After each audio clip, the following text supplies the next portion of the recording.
Paz do Senhor, meus irmãos, graças a Deus. Hoje, nossa primeira lição do primeiro trimestre de 2022. O nosso tema da nossa lição desse trimestre, meus irmãos, vai ser Jesus, o Filho de Deus. Vai ser uma lição muito importante.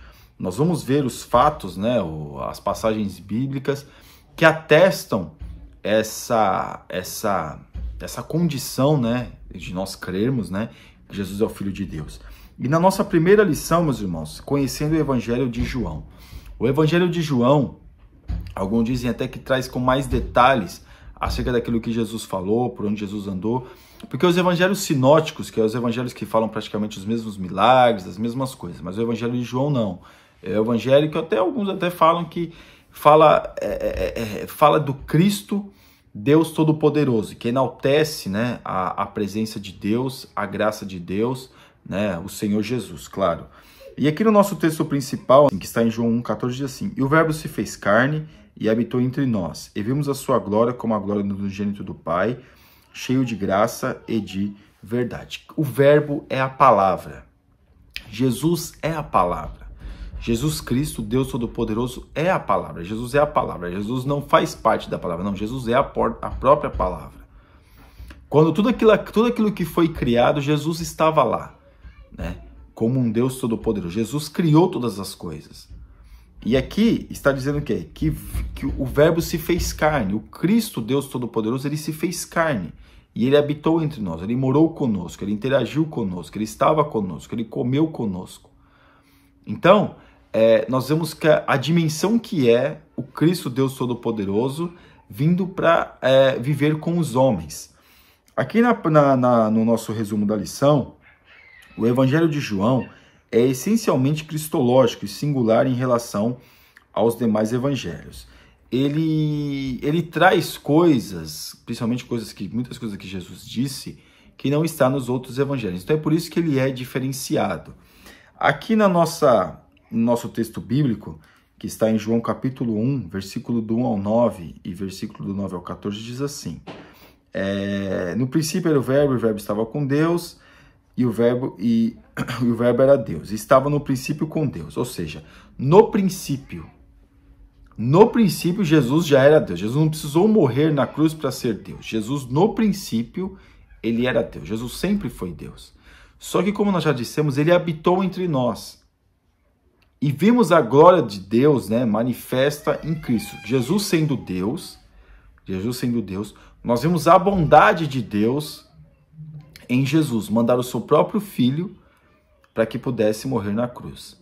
Mandar no sentido de concordar com que o seu Filho viesse para morrer na cruz, porque isso partiu de Jesus, meus irmãos. Fica difícil para nós entendermos certas coisas, porque a Trindade é Deus, é eternidade. Fica difícil para a gente entender essas coisas. Mas a gente sabe que Jesus, ele se entregou, ele não foi entregue, ele se entregou por nós. E nós vemos a glória do Senhor Deus Todo-Poderoso se manifestando também através de nós. Vemos a bondade do Pai em Jesus. Assim como acontece muitas vezes, às vezes as pessoas veem a bondade do Pai no Filho. Pode ser uma linguagem humana, mas a gente pode ter mais ou menos uma noção sobre isso. Nossa introdução. Estamos iniciando não somente um novo trimestre, mas também um novo ano. Estudaremos um livro que expõe com muita clareza, profundidade e objetividade uma das principais doutrinas da Bíblia, a doutrina de Cristo no Evangelho de João. O Evangelho de João é essencialmente cristológico e se apresenta com toda a sua singularidade em relação aos demais evangelhos, que guardam entre si grande similaridade, daí serem considerados sinóticos. Enquanto Mateus, Marcos e Lucas enfatizam mais a humanidade de Cristo, em João Jesus é apresentado especialmente como o Filho de Deus, o Verbo encarnado. Então, João ele vai apresentar Jesus como o Deus Todo-Poderoso, como Cristo ressurreto. Então essa é a proposta do Evangelho de João. No tópico 1, autor e época e propósito. O discípulo amado, João, filho de Zebedeu, irmão de Tiago, também discípulo de Jesus, é o autor deste Evangelho espiritual. Como eu já disse, alguns defendem até que João é possivelmente uma figura do escriba, que escrevia tudo aquilo que o seu mestre fazia, né? Alguns dizem que era essa figura que escrevia. Quando Jesus morreu na cruz do Calvário, para escrever com a riqueza de detalhes que está escrito, alguém tinha que estar lá para escrever. E quem estava lá era João. Claro, os evangelhos, alguns, claro, pegaram informações do evangelho de João e introduziram nos seus evangelhos algumas coisas que só João mesmo podia ter presenciado. Porque só ele foi um daqueles que subiu, que estava com Jesus no Monte da Transfiguração, e algumas coisas que só ele mesmo e mais os dois lá que estavam, Pedro e acho que, se não me engano, Tiago, que estavam próximos ali, que eram os mais próximos de Jesus. Mas o mais próximo de Jesus era João. Dos 12 eram 3, dos 3 era 1. Amém? Que estava mais próximo de Jesus. Então esse é considerado o discípulo amado. Né? Foi o único provavelmente o único dos discípulos, o único dos apóstolos, que é provável que não foi martirizado, mas sim morreu de uma morte natural. Parte 2. O apóstolo do amor. O Evangelho de João foi o último a ser escrito. Não há uma data específica, mas registros dos primeiros séculos indicam ter sido entre os anos 80 e 95 depois de Cristo.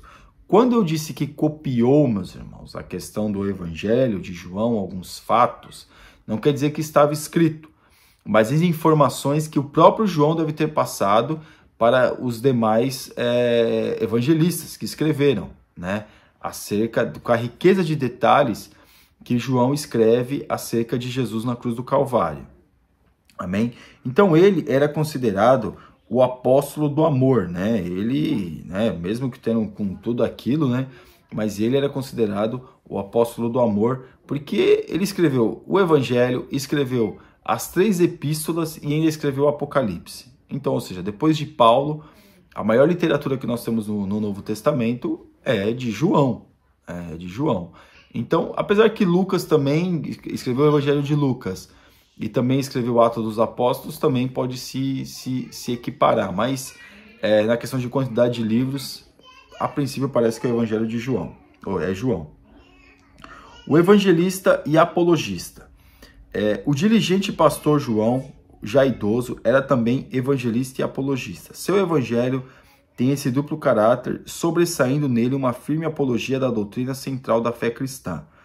Esse propósito é diretamente anunciado por ele quando, após registrar os sinais que evidenciavam a divindade de Cristo, afirmou: estes, porém, foram escritos para que creiais que Cristo é o Filho de Deus e que para que, crendo, tenhais vida em seu nome. O apóstolo João, ele escreve o evangelista e apologista porque evangelizar, né, acerca daquilo que ele viu, daquilo que ele presenciou e vivenciou, e também fazer uma apologia, né, fazer uma, não vou dizer uma propaganda, mas ter mesmo uma contundência naquilo que estava dizendo. Então, veja que o evangelho de João, João, né, no caso, ele está evangelizando por aquilo que ele estava vendo, ele está sendo contundente naquilo que ele viu. Então perceba que quando ele traz essas informações, não é para se amostrar, não é para dizer que é mais espiritual, não, é para que as pessoas viessem crer realmente que o Cristo era Filho de Deus. As revelações que ele teve, não foi para ele guardar somente para ele, foi para ele fazer, levar para o mundo, levar para outras pessoas que possam entender quem é Cristo, quem é Jesus. E que de fato ele é o Deus Todo-Poderoso, ele sofreu, mas também agora é Jesus. João vê Jesus João vê Jesus ressurreto, glorificado, com um corpo glorificado, não como glorificado, como um corpo que interagia entre os homens, mas agora no seu esplendor de glória.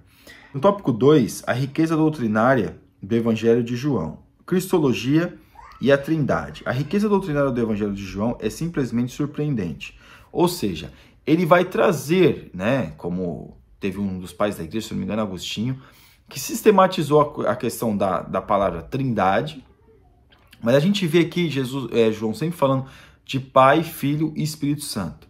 E ele sempre vai falar de Jesus, é cristológico, porque sempre está falando de Jesus. Não que os outros evangelhos não falem, mas ele vai mais no profundo, nas coisas que Jesus falou, como eu já disse, principalmente nas coisas que Jesus falou, e alguns fatos que ele presenciara. Por quê? Se a gente for ver Lucas ele foi um historiador, ele teve que adquirir informações para escrever o seu evangelho.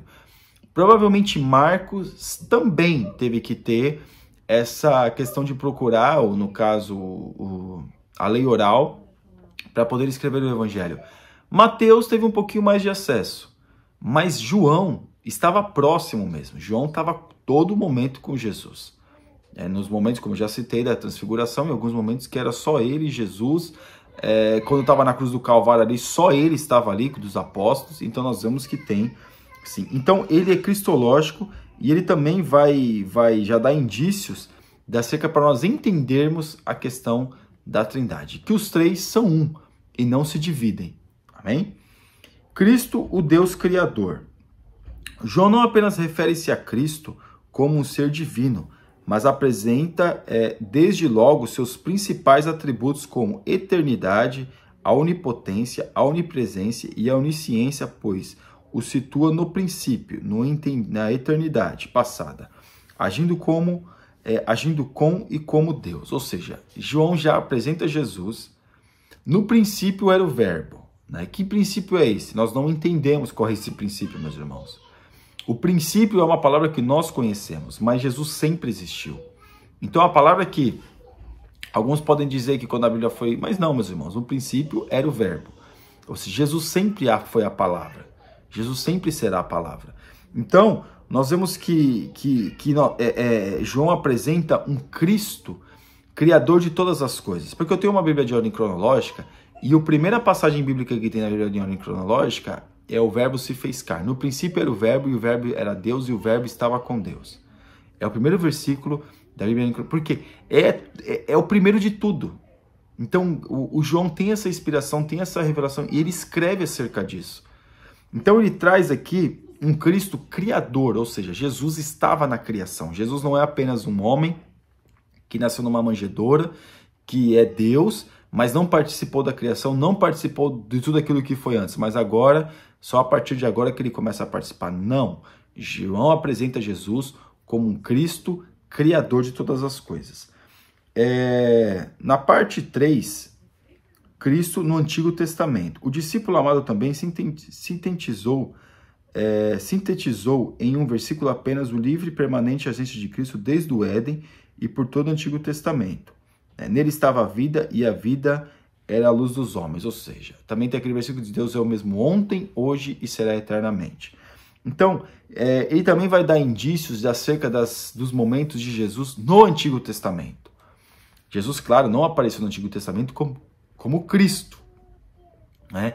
Como aquele que, né, que, vamos dizer assim, que resolveria o problema da humanidade, não, mas não como Cristo como nós conhecemos. Ele se manifestou, né? Ele se manifestou, mas não da forma que ele se manifestou no Novo Testamento. Então veja que há uma certa diferença, porque quando ele se manifesta no Novo Testamento é para salvar a humanidade. É para salvar a humanidade, para se tornar conhecido pelos homens acerca da salvação. Aqui no tópico 3, Cristologia, sinais, sermões e declarações, os sinais miraculosos. O Evangelho de João apresenta Jesus homem manifestado na sua glória, manifestando sua glória como o unigênito do Pai, ou seja, ele é o primeiro. Mas alguém vai dizer, mas se ele é o primeiro, tem que ter o segundo. Não, irmãos, Jesus é o primeiro, Jesus é único. Jesus é o Filho de Deus único. Não tem outro. Nós somos adotados, nós somos filhos adotados, mas Jesus é único. Aí alguns até dizem que Jesus foi criado. Irmãos, Jesus, ele é Deus, e Deus não pode ser criado. Deus não pode ser criado. Então veja aqui que ele é o Pai, ele e o Pai são um, sem prejuízo algum de sua completa sujeição ao Pai através da encarnação. Ou seja, Jesus, ele abriu mão da sua divindade, mas ele continuou sendo Deus, mesmo aqui na Terra, vivenciando, tendo uma vida de homem, mas Jesus nunca deixou de ser Deus. Mas Jesus nunca usou a sua divindade para poder aplacar, para poder o ajudar com uma vida terrena aqui na Terra. Não, Jesus nunca fez isso. O que Jesus fez foi usar, claro, a sua divindade para poder realizar sinais e maravilhas, como ele fez. Mas não para ajudar a aplacar a sua dor na cruz, a aplacar a sua humilhação que ele viveu. Não, meus irmãos, ele nunca usou para isso. Então aqui nós vemos que Jesus, ele fez muitos milagres, né? E muitos milagres Jesus fez, mas o que o João ele vai se atentar é na questão das coisas que Jesus fez, não como exatamente como milagres, mas que Jesus falou, que Jesus pregou, os ensinamentos, uma doutrina, né? É firmada no Evangelho de João. Os sermões cristológicos. É muito importante considerar como as Escrituras valorizam a exposição das doutrinas. Os sinais são importantes, mas não são suficientes, né? Uma das passagens bíblicas que a gente vê que não tem nos outros evangelhos, que tem no Evangelho de João, é o da mulher samaritana, que exemplifica exatamente isso. Por quê? Porque Jesus estava com ela, Jesus, né? E não era necessário Jesus passar por Samaria, mas Jesus disse, é necessário passar por Samaria, que ele podia dar uma volta maior, para não precisar passar por Samaria. E Jesus ali encontra aquela mulher. Mas é interessante, por quê? Porque Jesus encontra aquela mulher, um homem não podia falar com uma mulher, e ainda mais sendo samaritana. Mas não é essa a questão. Jesus vai lá, fala com a samaritana, conversa com a samaritana, revela a vida da samaritana, revela, né? Revela a vida da samaritana. Mas uma coisa interessante Jesus ficou naquele lugar 2 dias. Ele foi até a cidade da mulher, né? Porque ela saía para pegar água, não só ela, mas como as outras pessoas. Jesus foi até a cidade, né? E interessante é que Jesus não fez nenhum milagre lá, mas todos creram. Todos creram na sua palavra, porque a palavra de Deus é suficiente para nós.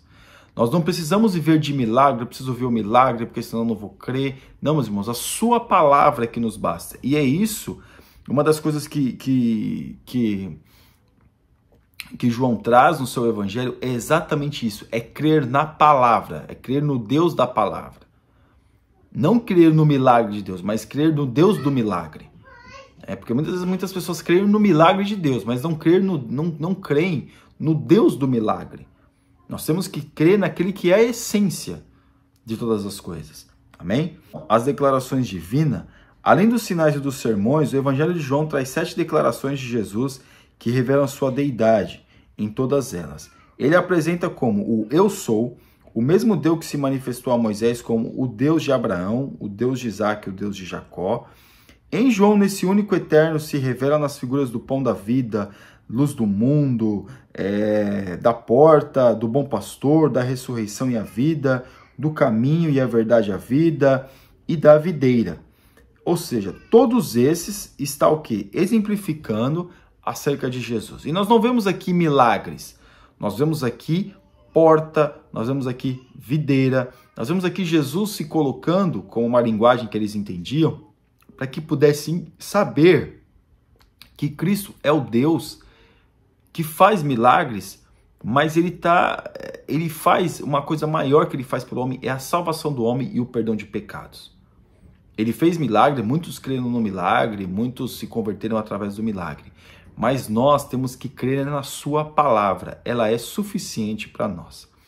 Amém? E a nossa conclusão. João é o evangelho do Filho de Deus. Sua riqueza doutrinária, os sinais, sermões e declarações nos apresentam a Cristo como o verbo que se fez carne para ser nosso libertador. Jesus veio para libertar o pecado. Jesus ressuscitou morto, curou cego, curou paralítico, fez vários milagres. Sim, ele fez. Mas Jesus veio, meus irmãos. O Jesus fez isso, claro, veio para fazer isso, mas da forma que nós entendemos, Jesus veio para libertar o homem do pecado. E através do seu sangue, nós conseguimos perdão e reconciliação em Deus. Amém? Você ainda que não é inscrito no nosso canal, está convidadíssimo a se inscrever e que Deus te abençoe em nome de Jesus. Deus abençoe.